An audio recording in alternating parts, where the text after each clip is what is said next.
Once upon a time, there was a man who just couldn't bear to wear shoes.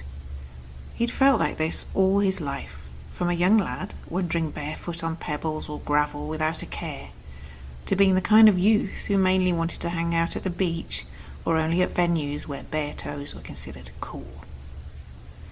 But there weren't very many of those places, the lad realised as he gradually, and somewhat reluctantly, grew up.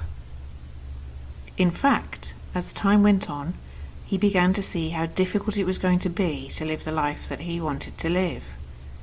It was a pretty simple request, but he quickly learnt that slipping your shoes off on most work shifts, or practically any time at all when you were wearing a suit, even in your own home, somehow was more frowned upon than a serious drug habit or a tendency to mental cruelty. It is strange how the world's etiquette works. Anyway, after realising that making a life's work of grape stomping was probably forlorn, and that even surfer dudes can get stuck in their flip-flops, he found a job that let him fly a great deal, mostly long haul, and mostly alone. So he'd be the man who might have caught your eye one day when you were meant to be watching the air hostess point out your escape routes and how to top up your life jacket with some desperate puffing. He'd be the passenger, breathing a huge sigh of relief and deep release as he slipped off his shoes, hooked his big toes into the top of his socks, and in one swift, clearly well-practiced move, got naked under the seat of the unsuspecting passenger in front of him.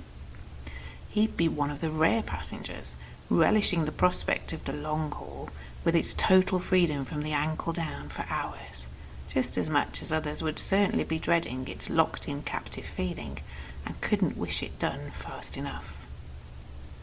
At such times, it was as if the man who just couldn't bear to wear shoes had opened his own escape hatch and slid down an inflatable slide, squealing.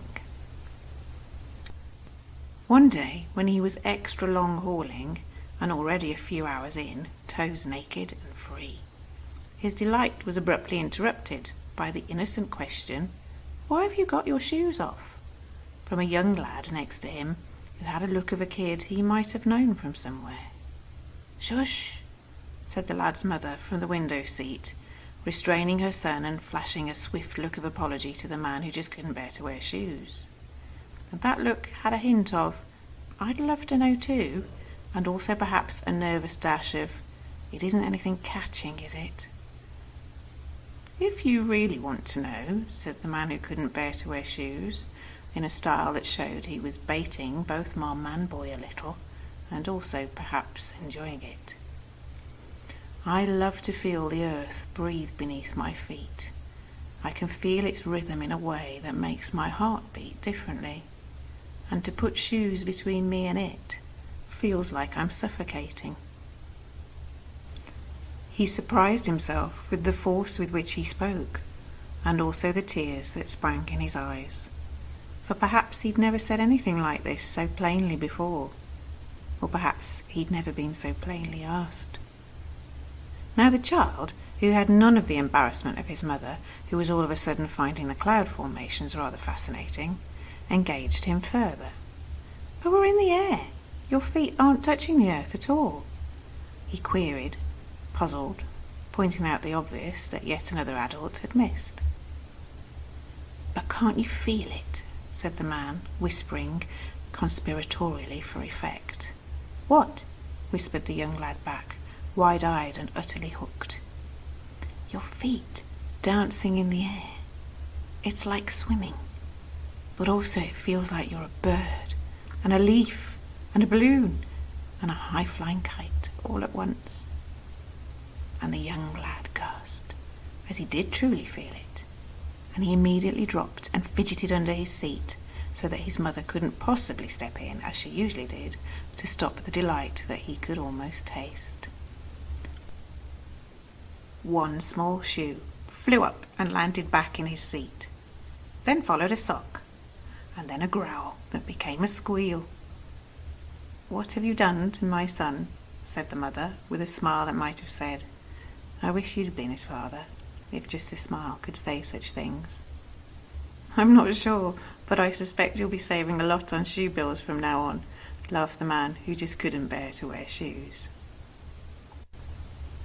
And next to him, the young lad swept the debris of his shoes and socks off his seat, and sat back and belted up, and wiggled his toes on top of his fold-down tray to get them up as high in the air as possible, so that he felt like a firework exploding. And then he was all wrapped up in popping candy floss. Then he was an astronaut, Superman, a shooting star, a rocket trail. At least that's what he told me it felt like when we slept together years later. More years later than that, the first man who just couldn't bear to wear shoes was grounded, because he'd flown so much away from this world with the etiquette that had stopped him living just how he wanted to, that one day his heartbeat stopped. It had taken far too much pressure, according to the doctors, so it had to spasm very hard to make him stop escaping and get him early retired. No more long haul or secret naked ankle trips. No more future, really, so he thought. But the irony was, he'd almost forgotten the rhythm of the earth's heartbeat and the delight of pebbles and sand between the toes.